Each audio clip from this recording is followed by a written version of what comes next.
오늘은 또 우리 레위기에서 우리 희생제사의 마지막 5번째 시간입니다. 마지막이란 의미가 참 좋죠. 이제 더 이상 속죄의 제사를 다루지 않아도 또 될 것이라는 의미가 들어가기 때문에 감사드리고요. 예수님께서 또 우리를 위해서 이걸 다 끝내셨기 때문에 우리는 또 마지막 속건제를 끝내면서 또 주님의 은혜를 다시 한 번 더 기억해 볼 수 있지 않을까 싶습니다. 자, 속건제에 관해서 같이 나누려고 하는데요, 한번 말씀을 읽으면서 어떤 의미가 들어가 있는지, 속건제가 또 오늘의 우리와 어떤 또 연관관계가 있는지, 왜 속건제가 또 마지막에 들어가 있는지, 이것도 같이 한번 나누면서 같이 하나님의 마음을 같이 또 나누는 시간이 되었으면 참 좋겠습니다. 자, 우리 같이 한번 말씀을 보시면서요, 같이 한번 나누면 좋겠습니다. 레위기 5장 14절부터 19절까지 같이 한번 읽어볼 텐데요, 읽으시면서 이 속건제, 5번째 제사입니다. 속건제가 어떤 특징이 있는지, 지금까지 나왔던 다른 4가지 번제, 소제, 화목제, 속죄제 4가지가 진행되어졌는데요, 이 4가지에서는 전혀 등장하지 않았던 단어가 등장합니다. 그럼 이제 그게 바로 속건제의 목적이 된다는 얘기가 되는 거죠. 그걸 찾는데 비교하면 안 되는데, 비교하면 안 되는데, 이 주일날 그렇게 비교하지 말자고 설교했는데 오전반하고 자매님들하고 이제 또 비교가 이루어지지 않을까.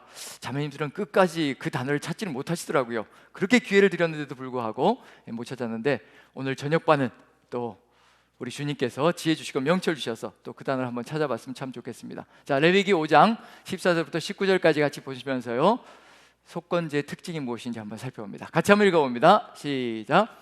여호와께서 모세에게 말씀하여 이르시되, 누구든지 여호와의 성물에 대하여 부지 중에 범죄하였으면 여호와께 속건제를 드리되 내가 지정한 가치를 따라 성소의 세겔로 몇 세겔 은에 상당한 흠없는 수량을 양떼 중에서 끌어다가 속건제로 드려서 성물에 대한 것을 보상하되 그것의 5분의 1을 더하여 제사장에게 줄 것이요, 제사장은 그 속건제의 수량으로 그를 위하여 속죄한즉 그가 사함을 받으리라. 만일 누구든지 여호와의 계명 중 하나를 부지 중에 범하여도 허물이라 벌을 당할 것이니, 그는 내가 지정한 가치대로 양떼 중 흠없는 수량을 속건제물로 제사장에게로 가져갈 것이요, 제사장은 그가 부지 중에 범죄한 허물을 위하여 속죄한즉 그가 사함을 받으리라. 이는 속건제니 그가 여호와 앞에 참으로 잘못을 저질렀음이니라. 아멘. 19절까지, 우리 15절부터 19절까지 한번 같이 봉독했습니다. 어떤 특징이 있는지 한번, 가장 마음에 새롭게 와닿는 단어가 있다면 어떤 것인지 한번 얘기해 주시면 좋겠습니다. 그게 속건제의 특징이 될 수가 있을 테니까요. 지금까지 다른 제사에서 발견하지 못했던 단어, 어떤 것이 있을까요? 부지 중에, 부지 중에. 저번 주에 저희가 속죄제를 다루면서 여호와의 계명 중에 하나라도 부지 중에 범하였으면 속죄제를 드려야 된다라고 우리가 같이 읽었던 적이 있는데, 혹시 기억이 나시는지요? 기억이 나시죠? 그럼 이제 부지 중이라는 단어는 어디에도 나오는 단어냐면요, 속죄제, 저번 주에 나눴던 속죄제도 나오는 단어입니다. 그런 점에서 거기에도 공통점이 있고요. 근데 부지 중이라는 단어 말고 또 어떤 단어가 있을까요? 여호와의 성물에 대하여, 성물에 대하여. 그리고 또요? 내가 지정한 가치대로. 좋은 의견들이 계속 제출되고 있습니다. 좋습니다. 이런 것들을 더불어서요, 이런 단어들도 이제 속건제에 등장하는 단어들인데, 그 단어 중에서 가장 중요한 것, 우리 16절을 한번 다시 한번 읽어볼 테니까요, 거기서 한번 찾아보시죠. 16절만 다시 읽어봅니다. 시작. 성물에 대한 잘못을 보상하되 그것의 5분의 1을 더하여 제사장에게 줄 것이요, 제사장은 그 속건제의 수량으로 그를 위하여 속죄한즉 그가 사함을 받으리라. 16절에서 한번 찾아보시죠. 5분의 1, 좋습니다. 5분의 1. 자, 5분의 1을 주는 건 뭘 하기 위해서 5분의 1을 더 주는 거예요? 잘못에 대해서 뭘 하기 위해서요? 보상하기 위해서, 보상하기 위해서. 그래서 보상하다라는 단어가 지금까지 한 번도 나온 적이 없습니다, 다른 4번의 제사 속에. 그래서 이 속건제에는 어떤 단어가 등장하지 않냐면요, 피라는 단어가 등장하지 않습니다. 지금까지 번제, 그 다음에 화목제, 속죄제는요, 피를 가지고 다 하는 거예요. 피로 속죄하고 피로 또 정화해서 씻어내고, 이런 의미들을 가지고 피가 상당히 중요한 의미를 가지고 사용되어졌는데, 속건제는 피에 대한 얘기가 전혀 등장하지 않습니다. 피라는 단어조차 등장하지 않습니다. 무슨 얘기일까요? 속건제는 다른 것에 목적이 있다는 얘기가 되는 거죠. 보상하는 것에 의미가 있다라고 되어 있습니다. 그래서 속건이라는 단어, 속건제라고 되어 있는데, 속건이라는 단어도 조금은 좀 우리가 바꿔야 되지 않을까라는 생각이 듭니다. 다음에 개역개정의 개정판이 또 나오면 속건이라는 단어도 다른 걸로 좀 바꿔야 되지 않을까. 속자는 바칠 속자입니다. 건자는 허물 건자고요. 허물을 위해서 바치는 제사가 바로 속건제라는 뜻이거든요. 그런데 다른 제사도 다 허물을 위해서, 죄를 위해서, 죄를 사하기 위해서 바치는 거거든요. 그런 점에서 허물을 위해서 바친다라고 이야기하는 속건이라는 단어보다는 어떤 단어가 더 정확할 것이냐면요, 보상하고 배상하는 겁니다. 잘못에 대해서 배상하고 보상하는 것이기 때문에 뭐라고 이름 붙이는 것이 더 정확할 것이냐면요, 보상제나 배상제라고 번역하는 것이 더 나을 것이라고 생각되어집니다. 속죄제도 역시 마찬가지로 저번 주에 나눴던 속죄제도요, 피를 가지고 정화시키고 씻어내는 거거든요. 오염되어진 것, 죄로 인하여서, 인간의 죄로 인해서 땅이 오염지고 성막이 오염되어진 것을 피로 씻어내는 거거든요. 그래서 속죄제는 번제도 속죄가 되거든요. 그런 점에서 속죄제라고 명칭을 붙이기보다는 정화제라고 명칭을 붙이는 것이 오히려 더 의미 있게 정확하게 의도를 파악하는 것이라는 점에서, 속건제도 역시 마찬가지로요, 죄를 속하고 허물을 속하기 위해서 바치는 것이라기보다는 보상하기 위한 의미를 가지고 있는 것, 그래서 보상하다가 가장 중요한 의미를 가지고 있습니다. 그런 점에서 속건제는 보상의 의미가 상당히 중요한 의미로 들어가 있다는 것, 이 보상의 의미가 들어가 있는 이 속건제가 5가지 제사의 마지막에 위치하고 있는 것, 마지막을 차지하고 있는 것, 그럼 우리가 삶을 살아가면서 또 해결해야 될 문제 속에 마지막으로 해결해야 될 것이 바로 이것이다라는 것을 우리가 알려주는 그런 의도도 들어가 있다는 얘기가 되는 거죠. 우리도 삶을 살아가면서 사람 사이에서 벌어지는 수많은 일들이 있습니다. 사람 사이에서 벌어지는 그 수많은 일들 속에 우리가 마지막으로 해결해야 될 것이 무엇일까? 죄를 속하기 위해서 우리 주님께서 분명히 속건제물이 되셔서 모든 손해를 다 갚아주셨습니다. 그런데 우리가 또 해나가야 될 몫이 있거든요. 주 예수 그리스도의 십자가의 은혜를 누린 우리가 또 해결해 나가야 될 몫이 있습니다. 속건제는 바로 그것까지도 다루는 내용이 이 안에 포함되어져 있다는 점에서 우리가 지금 이 시대에 이 속건제를 통하여서 깨달아야 될 것이 무엇이고 해결해 가야 될 것이 무엇인가도 이 안에서 발견해 가야 되지 않을까라는 생각을 해봅니다. 한 가지 좀 이야기를 나누면서 같이 좀 이 속으로, 속건제 속으로 들어갔으면 좋겠습니다. 혹시 밀양이라는 영화를 보신 적이 있으신가요? 예, 보신 적이 있고 저도 한번 얘기를 설교를 하면서 한번 나누었던 적이 있는 것 같습니다. 바로 밀양이라는 영화의 주제는 용서에 관한 것입니다. 사람과 사람 사이에서 벌어지는 그런 일 속에 포함되지는 용서에 관한 것이죠. 이 용서가 얼마나 어렵고 힘겨운 것인가를 그대로 보여주는 내용인데, 본래 밀양이라는 영화가 2007년에 개봉이 되어졌는데 본래 이 내용은 무엇을 기초로 하고 있느냐면요, 이청준 씨의 단편 소설인 벌레 이야기를 기초로 해서 만들어진, 각색을 해서 만들어진 영화입니다. 이 벌레 이야기는 1985년에 쓰여진 단편인데요, 무엇을 기초로 해서 만들어 쓰여졌느냐면 실화를 바탕으로 쓰여진 겁니다. 이 이청준이라는 작가가 이 뉴스를 보면서 살인 사건이 벌어진 것, 아이를 유기해서 살인한 그 사건에 대한 내용을 보고 듣고 그걸 가지고 이제 각색을 해서 이제 단편 소설 벌레 이야기를 이제 썼고요. 그걸 가지고 이제 2007년에 영화를 만들어서 개봉을 했습니다. 이 벌레 이야기의 주 내용, 약간의 내용이 각색되어져 있기 때문에요, 이 소설과 영화는 약간의 차이점이 있습니다. 그냥 본질적인 면에서는 용서에 관한 것을 다룬다는 면에 있어서는 공통점이 있고요. 자, 이 벌레 이야기, 즉 밀양이라는 영화 속에 이 안타까운 이야기가 들어가 있는 거죠. 한 부부가 있는데 이 부부에게 외아들, 초등학교 4학년인 외아들이 있습니다. 이 외아들이 다니는 학원의 원장이 빚이 많았기 때문에 그 빚을 갚으려고 이 아이를 유괴한 다음에 돈을 요구하다가 그것이 여의치 않자 이 아이를 죽이고 살해하고 유기하는 그런 사건이 벌어졌습니다. 결국 이제 원장이 잡혀서 감옥에 들어갔고요, 살인죄로 복역하기 위해서 들어갔고요. 그리고 이 부모가 남아서 그 중에 또 엄마가 이 고통을 삭혀 나가는 그런 이야기, 자살도 결심하고요. 이 외아들이 이랬으니 그 고통이 얼마나 컸을 것인가. 우리가 자녀들을 키우면서 그 고통을 익히 알지요. 그 외아들이 이런 그 심정, 그걸 이겨낼 수 없고 견딜 수 없어서 결국은 자살도 결심하게 되는데 그것도 여의치 않았고요. 그런데 감사하게도 어느 날 교회 여자 집사님 김 집사님이십니다. 김 집사님이 와서 아주 적극적으로 전도하기 시작합니다. 교회에 가야지 살 수 있다라고, 그리고 하나님을 만나야만, 예수 그리스도를 만나야만 다시 살아날 수 있는 길로 갈 수 있다고, 그렇게 적극적으로 전도를 해서 교회에 나가게 되었고요. 교회에 나가면서 희망을 얻기 시작하고 믿음으로 회복되어지기 시작합니다, 이 여인이요. 그리고는 이제 그걸 조금씩 잊어가기 시작하고, 그리고 교회에서 신앙생활이 깊어지면서 이제 요청이 들어오기 시작합니다. 그리스도의 사람, 예수 그리스도의 십자가의 보혈의 공로를 체험한 사람은 용서를 해야 된다라고, 살인자일지라도 용서를 하는 것이 바로 마땅한 삶의 길이라고, 그것을 이제 요청을 받기 시작하는 거죠. 처음에는 무슨 용서냐라고, 내가 얼마나 큰 피해를 입었는데 무슨 용서냐라고 그렇게 이야기를 하다가 차츰 이제 마음이 돌아서기 시작하고, 예수 그리스도의 사랑 안에서 이제 녹여져서 이제 용서를 해야 되겠다라는 결심을 굳히게 됩니다. 여기까지만 갔으면 좋았을 텐데 무엇까지 하려고 하느냐면요, 그 살인자를 찾아가서 용서하려는 마음까지 생기기 시작했습니다. 그래야 모든 것이 끝날 것 같다는 생각에서 이제 그 살인자를 찾아가야 되겠다라고 마음을 먹습니다. 근데 남편은 아니다라고, 그건 너무 과도한 것이라고, 여기까지만 하고 그 다음에 넘어가자라고 하는데도 불구하고 아니다라고 만류하고 이제 그 감옥에 찾아가서 이제 용서를 선포하려고 갔습니다. 그런데 면회를 신청해서 그 살인자가 나왔는데 어떤 모습이었을까요?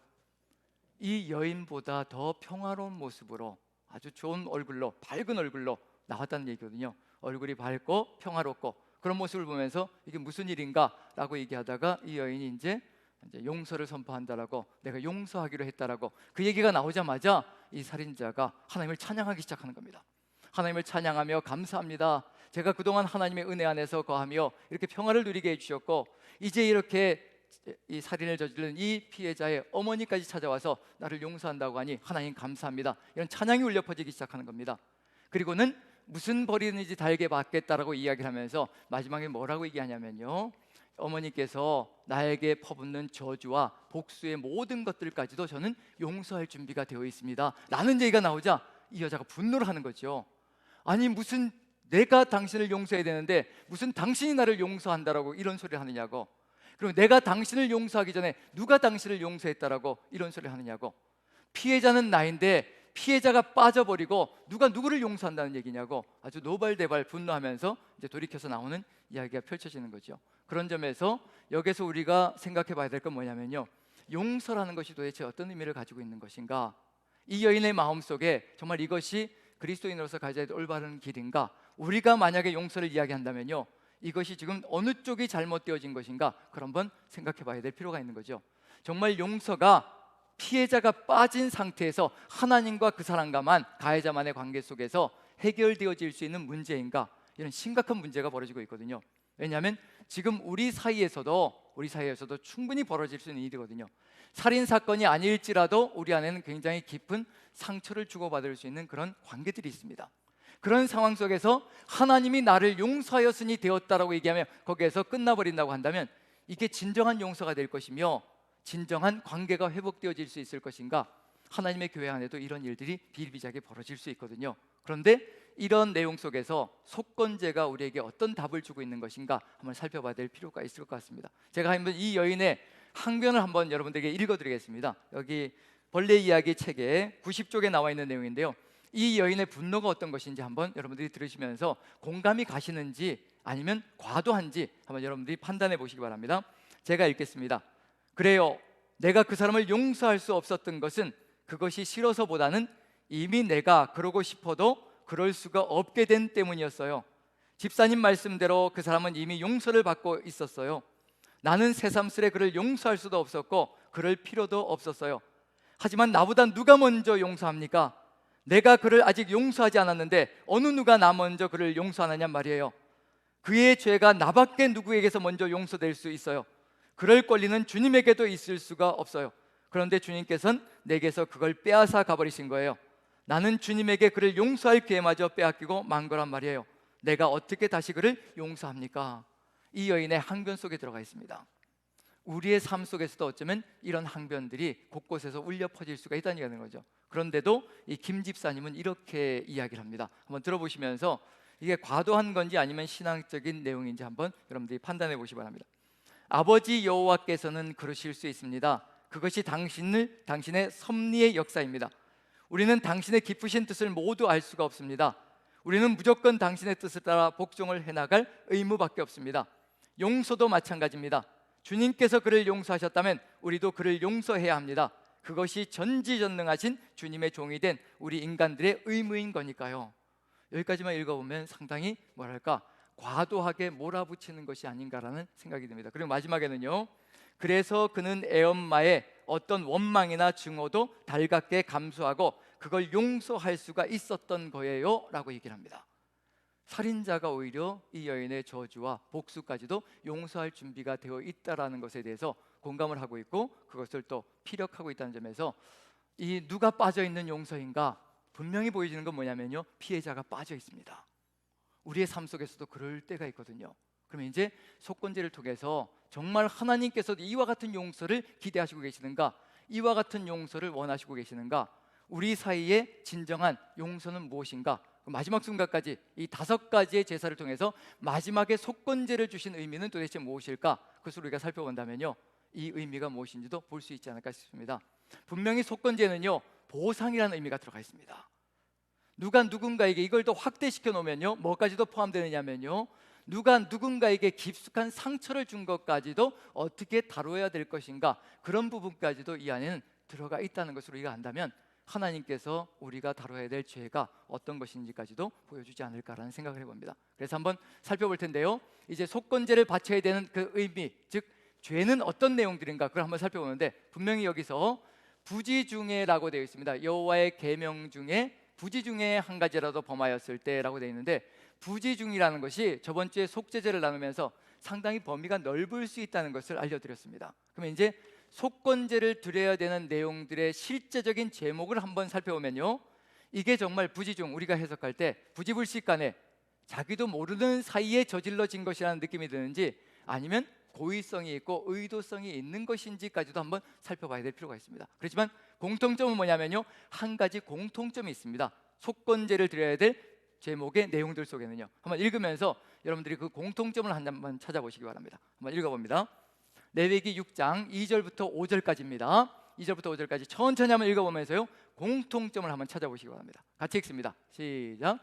누구든지 여호와께 신실하지 못하여 범죄하되 곧 이웃이 맡긴 물건이나 전당물을 속이거나 도둑질하거나 착취하고도 사실을 부인하거나 남의 잃은 물건을 줍고도 사실을 부인하여 거짓 맹세하는 등 사람이 이 모든 일 중에 하나라도 행하여 범죄하면 이는 죄를 범하였고 죄가 있는 자니 그 훔친 것이나 착취한 것이나 맡은 것이나 잃은 물건을 주운 것이나 그 거짓 맹세한 모든 물건을 돌려보내되 곧 그 본래 물건의 5분의 1을 더하여 돌려보낼 것이니 그 죄가 드러나는 날에 그 임자에게 줄 것이요. 이게 바로 속건제를 드려야 될 제목에 대해서 이야기하고 있는 중입니다. 자, 공통점이 어떤 공통점이 있을까요? 이 죄들의 공통점, 어떤 공통점이 있을까요? 한 가지 공통점이 나옵니다. 예, 그게요, 5분의 1을 드려야 된다. 왜 5분의 1을 줘야 된다고 얘기할까요? 그 이유가 들어가 있습니다. 5분의 1을 더 준다는 얘기는 손해를 끼쳤다는 얘기가 되는 거죠. 그런데 100% 무엇에 대한 손해인가요? 100% 물질적인 손해를 끼쳤을 때 속건제를 드려야 된다고 되어 있습니다. 이 내용들 전체가 뭐냐면요, 금전적인 물질적인 손해를 끼쳤을 때를 의미합니다. 그게 바로 속죄제와, 속죄제도 부지 중에 저지른 여호와의 계명 중에 하나를 범했을 때 벌쳐지는 일인데요, 속죄제와 속건제의 차이는 뭐냐면, 속죄제는 하나님과 자신과의 관계에서 벌어진 부정에 관한 것들이 주류를 이루고 있습니다. 그런데 속건제는 뭐가 들어갔냐면요, 사람과 사람 사이에서 벌어지는 손해를 끼친 것, 물질적인 손해를 끼친 것에 대해서 드려야 된다는 내용이 들어가 있습니다. 자, 우리가 삶을 살아가면서 사람과 사람 사이에 죄를 저지를 때가 많은가요? 하나님과 사람 사이에 저지러지는 죄가 더 많아질까요? 어떤 쪽이 더 많을까요? 사람과 사람 사이에 저지러지는 죄가 많죠. 그렇기 때문에 속건제는 아마 우리 시대에도 반드시 우리가 해결해야 될 문제 속에 포함되어져 있을 것이라는 것을 느껴볼 수가 있습니다. 여기서 보시면 이제 이웃이 맡긴 물건, 전당물을 속이거나 도둑질하거나 착취하고도 사실을 부인하거나 남의 잃은 물건을 줍고도 사실을 부인하여 거짓 맹세하는 등, 자, 이게 부지중이라고만 한다면 어떨까요? 부지중은 자기도 모르는 사이에 부지불식간에 저지르는 죄를 부지중이라고 얘기하는데, 만약에 그렇게만 이 부지중을 해석한다면 이 죄들은 어떤가요? 고의성이 있나요? 아니면 부지중인가요? 고의성까지도 다 포함되어져 있습니다. 알면서도 지금 부정하고 있는 중이거든요. 그런 점에서 부지중이라는 의미를 더 확대시켜서 해석해야 될 필요가 있습니다. 고의성과 다른 것이 뭐냐면요, 부지중은 뭐냐면요, 드러나는 날, 5절 보시면 맨 끝에 보시면요, 그 죄가 드러나는 날, 누군가가 나에게 얘기해 주어서, 요 하나님이 깨닫게 해주시든 누군가가 나에게 얘기해 주든 깨달아서 회개하고 돌이킬 때는 부지중이라고 얘기할 수가 있습니다. 그런데 누군가가 얘기하고 하나님께서 계속해서 깨닫게 만들어 주는데도 계속해서 거부하고 계속해서 회피하고 나는 죄를 짓지 않았다라고 부정하고 나간다면요, 그게 바로 고의로 짓는 죄 속에 포함되는 겁니다. 그건 백성 중에서 끊어지는 일이 벌어질 겁니다. 하나님께서 치실 거거든요. 하지만 여기는 깨닫고 돌이키는 겁니다. 그래서 속건제를 드리는 겁니다. 그래서 5분의 1을 또 같이 배상을 하는 거고요. 깨달았기 때문에 부지중이라고 포함시켜 주는 겁니다. 그런 점에서 지금 우리가 살아가며 지은 죄들은요, 부지중에 지은 죄일까요? 고의로 짓는 죄들일까요?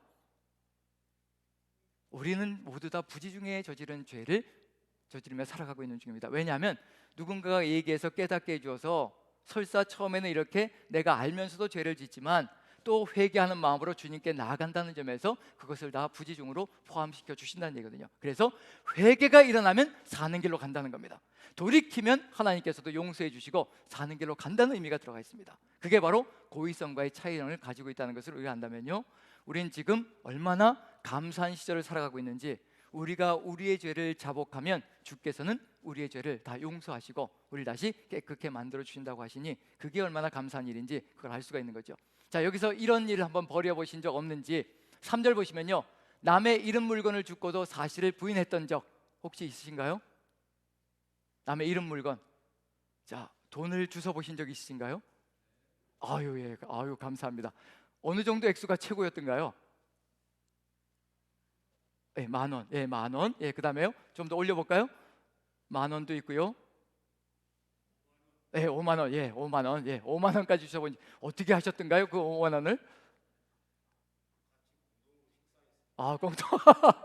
예, 좋습니다. 이게 50,000원을 주셔서 공동으로 식사했다면 이게 범죄자들을 상당히 많이 양성해 놓은, 예, 그런 모양이 됩니다. 예, 같이 범죄를 저질러서 같이 우리 죽어도 같이 죽자, 이런 삶이 이루어진다는 점에서 여기서 분명한 건 뭐냐면요, 남의 잃은 물건을 줍고도 사실을 부인하는 것, 이것 자체도 뭐가 된다는 얘기면 이제 범죄에 포함된다는 의미가 들어가 있습니다. 저도 이제 길을 걸어오면서 이제 아파트에서 여기 교회로 걸어오면서 돈을 주운 적이 있습니다. 100원을 주운 적이 있습니다. 자, 어떻게 했을까요? 이 정말 하나님의 마음으로 그 100원을 딱 주워가지고요, 하나님 이건 제 것이 아니기 때문에 하나님께 드립니다. 헌금통에 과감하게 넣었습니다. 저기 뒤에 있는 헌금통에요. 100원이기 때문에 쉽지 않았을까라는 생각이 듭니다. 만약 이게 10,000원, 50,000원이었으면 상당한 갈등을 느끼지 않았을까? 아무도 본 사람이 없고 아무도 느낀 사람이 없고. 하지만 누군가가 주인이 없을 때에는 가장 좋은 방법은 제사장에게 돌리는 것, 구약시대도 그랬거든요. 그런 점에서 하나님께 올려드리는 것이 가장 좋겠고요. 근데 아까 오전 시간에 이렇게 말씀을 전했더니 끝나고 난 다음에 이런 얘기를 하시더라고요. 요즘은 곳곳에 CCTV가 있어가지고, 예, 큰일 납니다. 그대로 놔두고 가셔야 됩니다. 네, 그렇게까지 얘기하시는 분이 있는데 이건 좀, 예, 아무리 시대가 이렇다 그래도 주워서 신고를 하면 되지 않을까. 그리고 또 신고했는데도 주인이 없으면 뭐 어쩔 수 없이 국고에 또 귀속이 되든지 그럴 것이라 생각되고요. 이렇게 이와 같은 일들이 벌어질 때, 물질적인 손해를 끼칠 때 어떻게 해야 될 것인가? 그런데 이것이 분명히 다른 사람에게 손해를 끼친 거거든요. 물질적인 손해를 끼친 겁니다. 그런데 중요한 건 뭐냐면요, 2절을 읽어보면 어디부터 출발하는지 보는 겁니다. 자, 2절을 다시 한번 읽어보죠. 2절 같이 시작. 누구든지 여호와께 신실하지 못하여 범죄하되, 여기까지만 읽어보죠. 이 모든 상황들 밑에 있는 것들이요, 다 사람을 향해서 벌어진 일들이에요. 사람에게 손해를 끼치고 사람에게 해를 끼친 겁니다. 그런데 출발은 뭐라고 되어 있나요? 여호와께 신실하지 못하여 범죄한 것이라고 분명히 기록되어 있습니다. 누구와의 관계가 파괴되어진 것이라는 것을 의도하고 있는 중이냐면요, 모든 죄의 근본은 하나님과의 관계가 든든하게 서 있지 못하기 때문에 발생되어지는 거라는 겁니다. 지금 우리에게도 역시 마찬가지입니다. 우리가 어찌하든지 사람과의 관계를 바르게 이끌어 가려고 애를 쓰는 것, 그건 누구와의 관계가 바로 서 있다는 얘기냐면요, 하나님과의 관계가 바로 서 있고 하나님과의 예배자의 관계가 서 있기 때문에 이와 같은 길로 간다는 얘기거든요. 이러한 일들이 바로 여호와께 신실하지 못하여 범죄한 것으로 출발한다는 겁니다. 그럼 결국은 하나님과의 관계, 하나님을 예배하는 삶이 얼마나 소중한 것인가를 분명히 느껴볼 수가 있는 거죠. 하나님을 올바르게 예배하고 있고 하나님을 정말 진심으로 예배하는 존재가 된다면요, 사람 사이도 아름답게 이끌어갈 수 있다는 것, 저와 같은 일들이 벌어지지 않게 만들어갈 수 있는 존재가 된다는 것을 참으로 우리에게 보여주고 있는 중입니다. 그래서 우리가 회복해야 될 것은 첫 번째로 뭐냐면요, 바로 예배자입니다. 예배가 회복되어지면 이 모든 인간관계가 아름답게 질서를 만들어갈 것이라는 것을 우리에게 보여주고 있는 중입니다. 자, 그런데 이제 이렇게 하나님께 신실하지 못하여 범죄해서 사람들에게 해를 끼쳤는데, 이 해를 끼친 것에 대해서는요, 여기서는 속건제에서는 물질적인 손해를 끼친 것만을 다루고 있지만 우리는 그리스도인들은 더 확대시켜야 된다고 생각합니다. 다른 사람들에게 해코지해서 상처를 준 것, 그리고 고통을 가한 것, 이 모든 것까지도 다 포함시켜서 우리가 가져가야 될 삶의 길이라고 저는 생각합니다. 그런 점에서요, 이와 같은 일들 속에서 하나님께서 원하시는 것은 무엇인가, 이제 5절을 같이 한번 읽어보면서요, 이것을 원하신다라고 기록되어져 있습니다. 같이 한번 읽어봅니다. 시작. 그 거짓 맹세한 모든 물건을 돌려보내되 곧 그 본래 물건의 5분의 1을 더하여 돌려보낼 것이니 그 죄가 드러나는 날에 그 임자에게 줄 것이요. 자, 몇 분의 1을 더 보태라고요? 5분의 1, 몇 퍼센트인가요? 20%를 금전적인 손해를 끼쳤을 때 원금을 원상복구하고 거기에 덧붙여서 20%를 더 덧붙여서 돌려주라고 얘기를 합니다. 왜 그렇게 얘기할까요? 그 이유가 뭘까요? 그동안 금전적인 손해를 끼친 것에 대해서 수많은 상처를 주었고 마음속에 분노를 들끓게 만들었고 마음속에 악감정, 저주스러운 감정들이 들끓게 만들었다는 점에서 그런 것들을 다 삭혀내고 깨끗하게 씻어내기 위해서는 이와 같이 위로하는 마음으로 5분의 1을 보상해 줄 때 그 상대방의 마음속에 있는 악감정들까지도 위로해낼 수 있는, 씻어낼 수 있는 그런 길을 열어갈 수 있다는 점에서 하나님께서는 어디까지도 씻어내기를 간절히 소망하시냐면요, 상대방에게, 내가 상처를 준 상대방의 마음까지도 씻어내기를 간절히 소망하고 계시다는 거, 그걸 느껴볼 수가 있을 것 같습니다. 그럼 여기까지 읽어보면 무엇을 먼저 하라고 하는지가 느껴질 수 있을 것 같습니다. 무엇을 먼저 하라고 얘기하고 있나요? 분명히 여호와께 신실하지 못하여 범죄하였는데 무엇을 먼저 하라라고 지시를 내리고 있는 중인가요? 누구에게 먼저 찾아가라고 얘기하고 있나요? 하나님인가요? 아니면 자신이 손해를 끼쳐서 고통을 당하는 사람에게 먼저 찾아가라라고 되어 있나요? 사람에게 먼저 가서 그 손해를 갚으라라고 얘기를 하고 있습니다. 용서가 무엇인지를 보여주고 있는 중입니다. 지금 누가 어떤 고통 가운데 거하고 있는지 하나님은 아신다는 얘기가 되는 거죠. 그 사람의 고통을 씻어내는 것이 1순위다라는 것을 얘기하고 있는 중입니다. 그 다음에 뭘 해야 될 것인가, 그 다음에 이걸 하라고 얘기합니다. 순서를 정확하게 가져가야 됩니다. 하나님께서도요, 무엇을 아시고 계시냐면요, 순서가 어때야 되는 것을 분명히 우리에게 알려주시고 계시거든요. 그 다음에 6절 7절을 보시면요, 그 다음에 이렇게 하라라고 얘기하십니다. 같이 한번 읽어보죠. 6절 7절 같이 시작. 그는 또 그 속건 제물을 여호와께 가져갈지니 곧 내가 지정한 가치대로 양떼 중 흠없는 수량을 속건 제물로 위하여 제상에게로 끌고 갈 것이요, 제사장은 여호와 앞에서 그를 위하여 속죄한즉 그가 무슨 허물이든지 사함을 받으리라.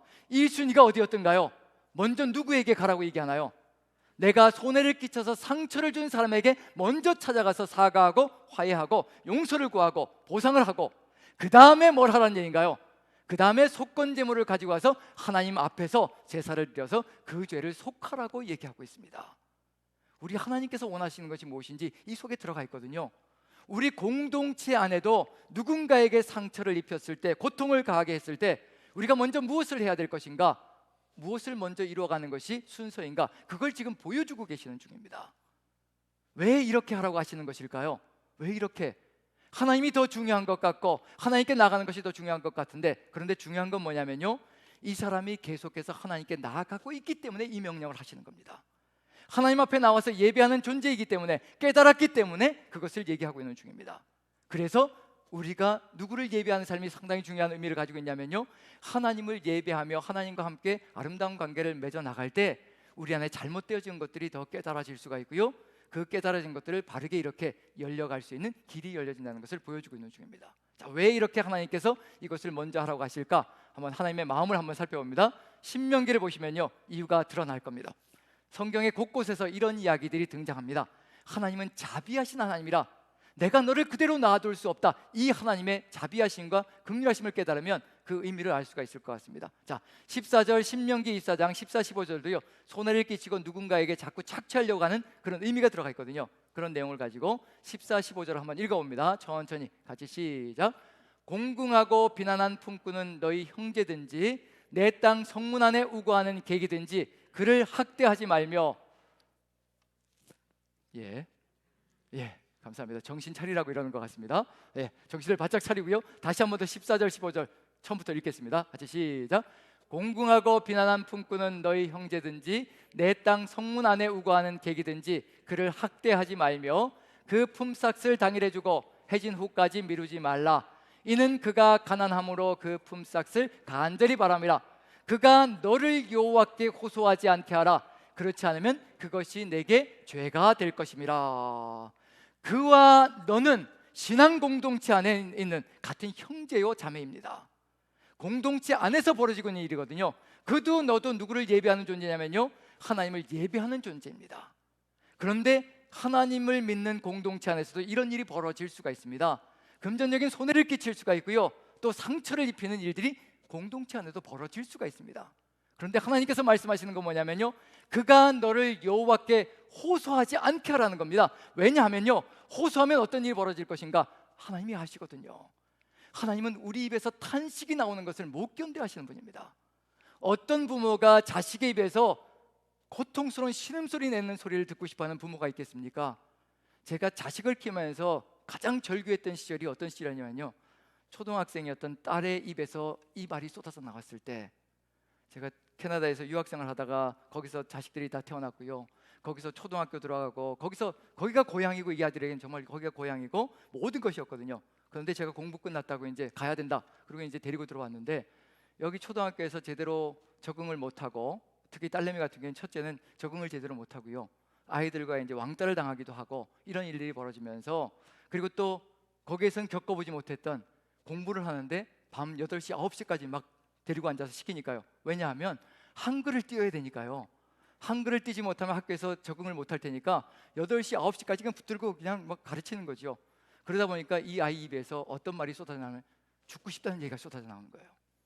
자식의 입에서 죽고 싶다는 얘기가 쏟아져 나오니까요, 내가 도대체 뭘 하면서 살고 있나, 그런 마음이 확 들기 시작합니다. 그때부터 모든 것을 멈췄습니다. 공부 못해도 괜찮고요, 그리고 뭘 못해도, 그리고 학교 가서 이렇게 왕따를 당해도 괜찮고, 어쨌든 이 죽고 싶다는 심정만이라도 돌이켜놓고 싶다는 그런 마음이 간절했습니다. 자식의 입에서 부모가 죽고 싶다는 소리가 들릴 때 그것처럼 못 견디는 것이 없겠거든요. 그런데 하나님도 바로 그와 같을 것이라고 생각합니다. 자식의 입에서 탄식 소리가 쏟아져 나올 때 그걸 못 견디거든요. 이스라엘 민족이 애굽 땅에서 신음소리 내며 탄식할 때 하나님이 그 소리를 듣고요, 못 견디셔서 내려오셔서 이스라엘 민족을 구원하는 길로 나아가십니다. 그런데 그렇게 구원받은 이스라엘 민족의 공동체 안에서 이와 같이 탄식 소리가 쏟아져 나면서 호소하는 소리가 쏟아져 나오면요, 우리 하나님 못 견디십니다. 그래서 무슨 일이 벌어질까요? 이렇게 호소하며 이렇게 저주스러운 말을 쏟아붓는다면 이제 그와 같은 일을 일으킨 그 사람을 하나님께서 그대로 놔두실 수가 없거든요. 그래서 너를 여호와께 호소하지 않게 하라. 그렇게 되면 네가 죽을 수도 있다는 것을 얘기하고 있는 중입니다.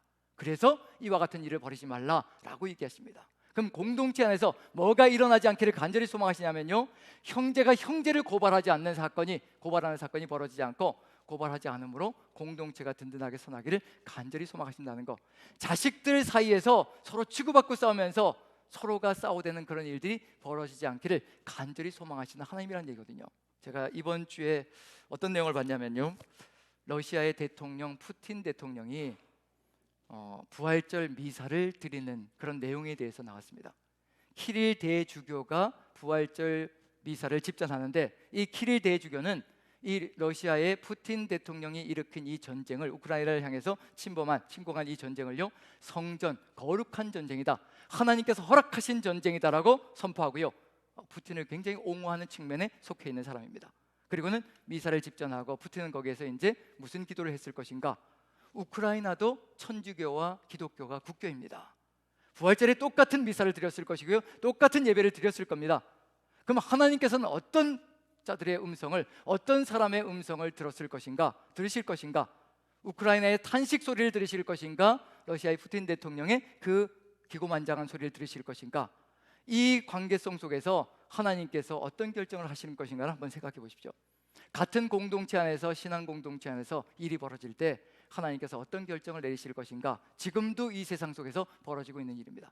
나라 간에 그런 일이 벌어지고 있고요, 국가 안에서도 벌어지는 일이 있고요, 우리 교회 안에서도 벌어지는 일이 있다는 겁니다. 그런 상황 속에서 그가 너를 여호와께 호소하지 않도록 염려하라고 얘기한다는 점에서, 그래서 이와 같은 일이 벌어지지 않게 우리가 걸어가야 될 길이 무엇인가? 그것은 분명히 누구와의 관계를 회복해야 된다는 얘기인가요? 먼저 사람과의 관계를 회복하고, 속건제는 그걸 얘기하고 있는 중입니다. 사람과의 관계를 회복하고, 그 다음에 하나님께로 나와 속건 제사를 드림으로 모든 죄가 속해지는 역사가 펼쳐진다는 것. 만약에 이것이 구약 성경 속에만 들어가 있는 내용이라고 한다면 구약은 지나간 것이니까 우리는 해당 사항이 없으니까, 이미 예수님께서 모든 것을 다 해결하셨으니까 이제 끝이다라고 이렇게 얘기할 수가 있거든요. 하지만 우리 주님께서도, 예수님께서도 속건제와 같은 의도로 같은 내용의 말씀을 주셨다는 점에서 우리가 가야 될 길은 동일하다는 것을 알 수가 있습니다. 뭐라고 말씀하셨던가요? 마태복음 5장에서 분명히 말씀해 놓으셨기를요, 너희가 제단에 예물을 드리다가 너희가 형제에게 잘못한 것이 생각나거든 그 예물을 제단 앞에 놔두고 형제에게 가서 먼저 화해하고 용서를 구하고 그리고 와서 나에게 제물을 드리라고 분명히 기록되어 있습니다. 전 속건제와 같다라고 생각합니다.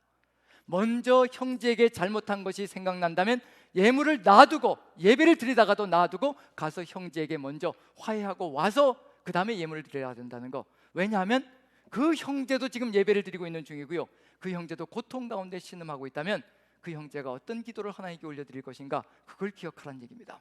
그리고 네가 너를 고발하는 자와 길을 같이 걸어갈 때 급히 사과하라. 사과하고 화해라는 겁니다. 화해라는 얘기입니다. 그러지 않으면 그가 재판관에게 너를 넘겨주고 재판관은 또 옥리에게 너를 넘겨주고 결국은 네가 홀이라도 다 갚기 전까지는 절대로 그 감옥에서 나올 수가 없을 것이라. 즉 형제의 용서를 받지 못하고 자매의 용서를 받지 못한다면 그것을 너도 다 갚아야 될 것이라는 의도까지도 말씀해 주셨다는 점에서 우리 공동체가 어떻게 걸어가야 될 것인가, 그걸 그대로 보여주고 있는 중입니다. 그러면 밀양이라는 영화 속에서 이 살인자가 이 어머니를 만났을 때 어떤 이야기를 먼저 했어야 될 것인가? 먼저 용서를 철저하게 구해야 될 겁니다. 하나님께서 당신에게 용서를 구하라고 하셨습니다. 당신의 용서가 없다면 하나님께서도 저를 용서하지 않으실 수 있습니다. 먼저 제가 간절하게 내 모든 죄를 다 자복하고 그리고 내 잘못을 다 자복하니 먼저 나를 용서해 주십시오라고 간절하게 구하는 것이 먼저였을 겁니다.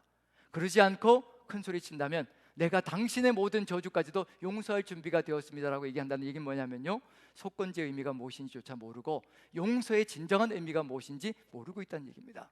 지금 우리 교회 안에서도 벌어지고 있는 수많은 일들이 있습니다.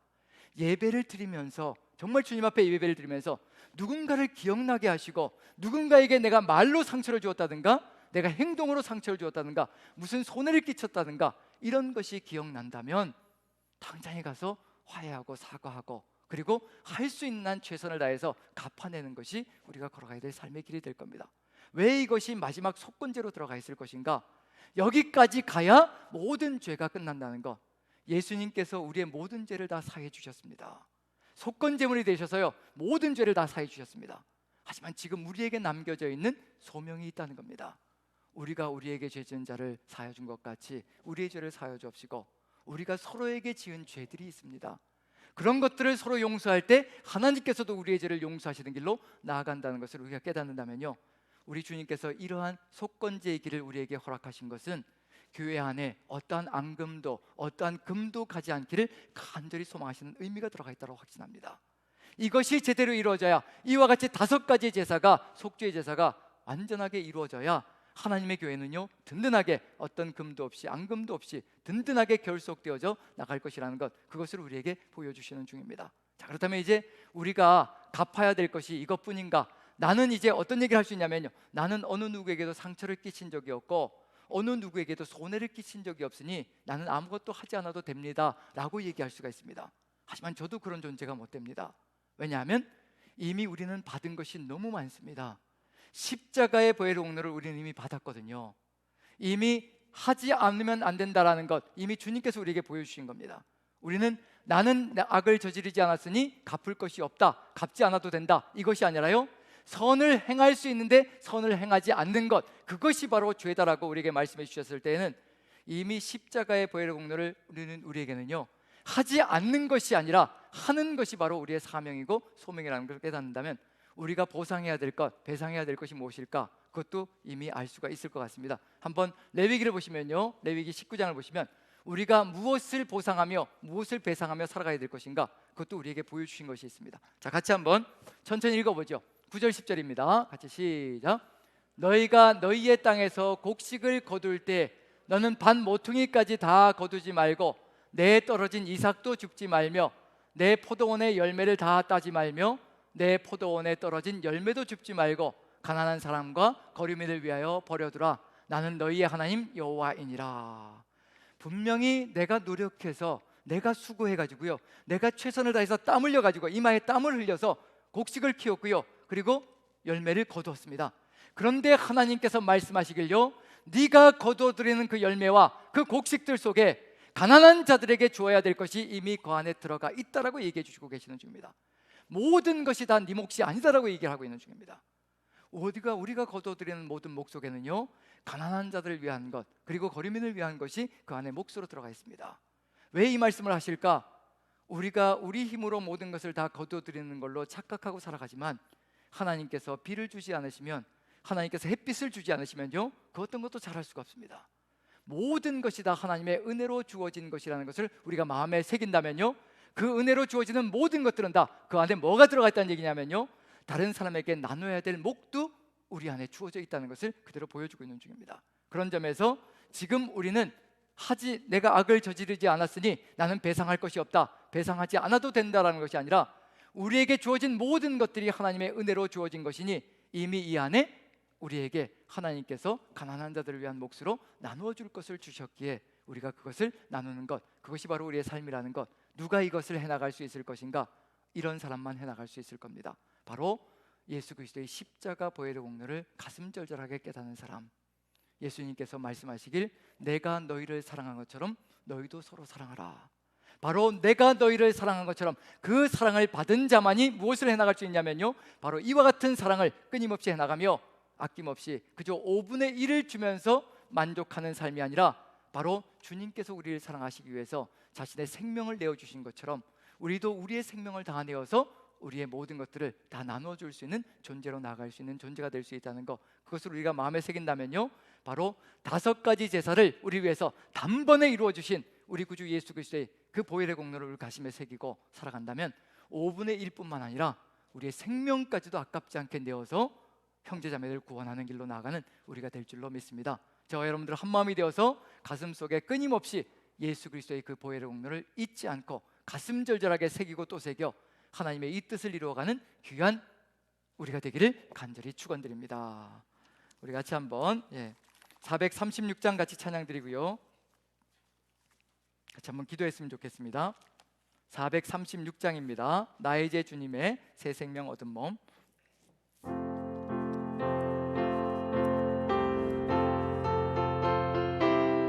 주님의 은혜를 생각하며 같이 한번 찬양 드립니다.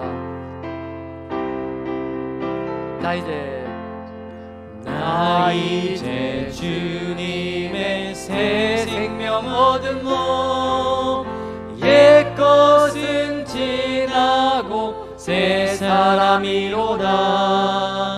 그 생명 내 맘에 강같이 흐르고 그 사랑 내게서 해같이 빛난다.